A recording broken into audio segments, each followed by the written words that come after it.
Life time high के आसपास ही है हम, ऑलमोस्ट लाइफ टाइम हाई है।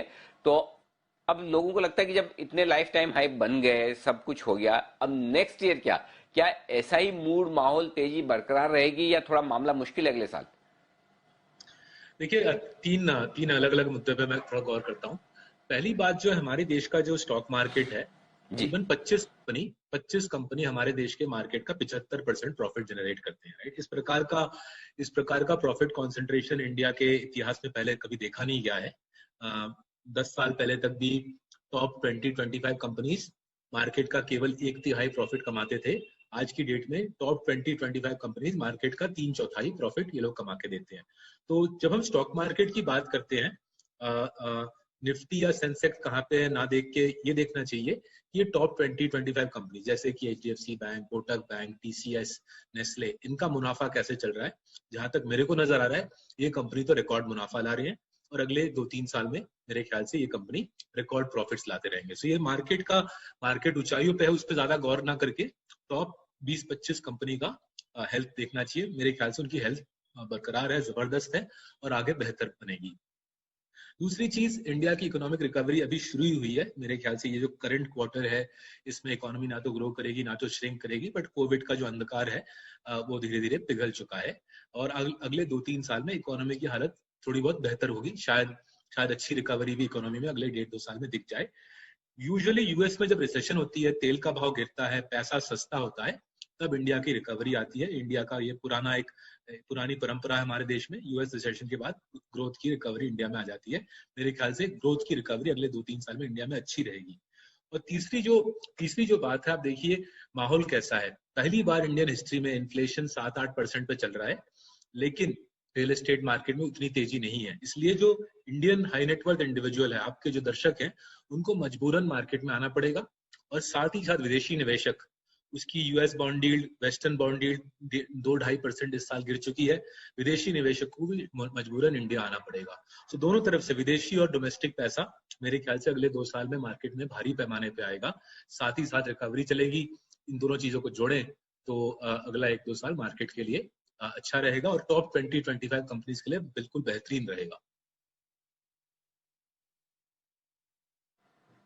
परफेक्ट। तो बहुत ही बढ़िया, आपने जो कारण बताए वो बहुत ही शानदार है, उससे एकदम एक आइडिया लग गया कि अगले साल के लिए क्यों तेजी बरकरार रहनी चाहिए। अब ये सवाल है सर कि नेक्स्ट की तेजी होगी तो कहाँ होगी, क्योंकि 2020 में भी है ना बहुत सारी चीजें बदली है माहौल के साथ में, तो 2021 में अब चलेगा क्या मार्केट में, कहाँ तेजी होगी सर?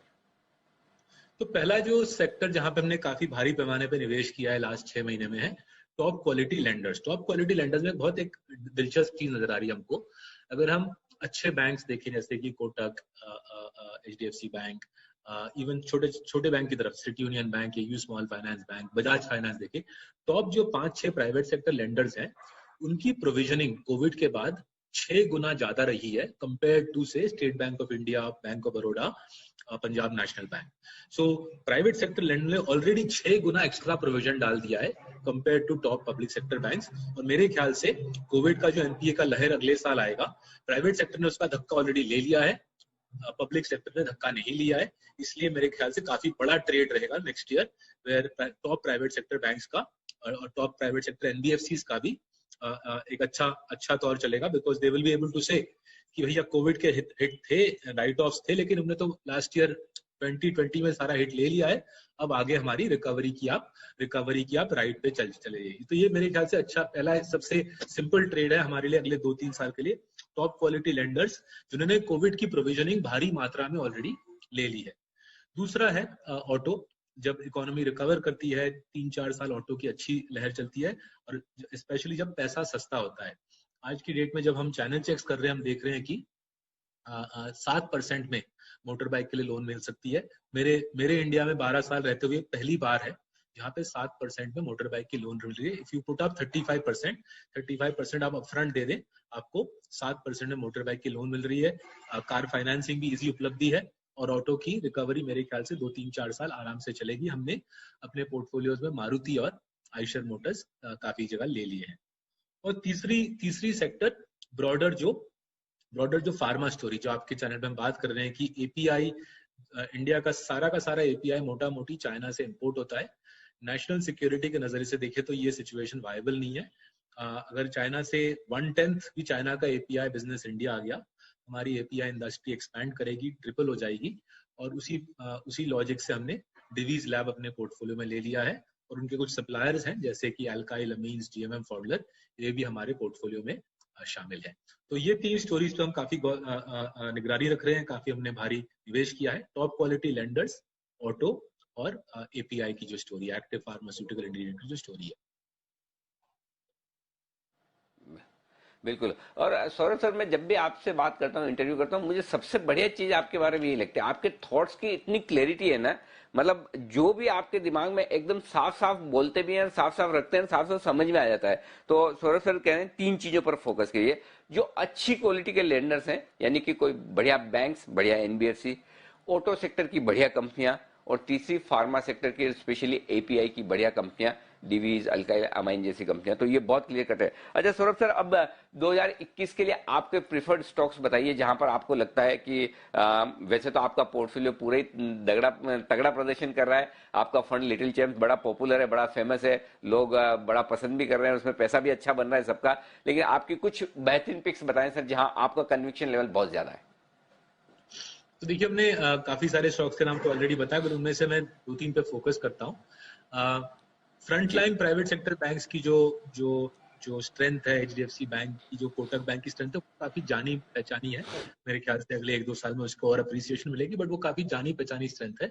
अगर मैं छोटे बैंक्स की तरफ देखूं, थोड़े से लेस फेमस बैंक्स की तरफ देखूं, तो हमारा जो एनालिसिस है उसके मुताबिक एयू स्मॉल फाइनेंस बैंक एक उभर के अच्छा बैंक खड़ा हो रहा है। अच्छी आरओई है, क्रेडिट क्वालिटी पे ग्रिप अच्छा है। राजस्थान के जयपुर के मानिए 300 किलोमीटर के रेडियस में लोगों ने करारा फ्रेंचाइज बनाया है। सो एयू स्मॉल फाइनेंस बैंक में हमने एक अच्छा सा पोजीशन बनाया, और पोजीशन बनाने की आगे उम्मीद रखते हैं। और साउथ इंडिया में सिटी यूनियन बैंक करीबन 100 साल पुराना बैंक है। हमारे मुताबिक साउथ इंडिया का रीजनल लेंडर्स में से ये सर्वश्रेष्ठ है। कंजर्वेटिवली रंग तमिलनाडु की अच्छी बैंक है। तो दो छोटे लेंडर्स की बात करें तो इन पे हम फोकस कर रहे हैं।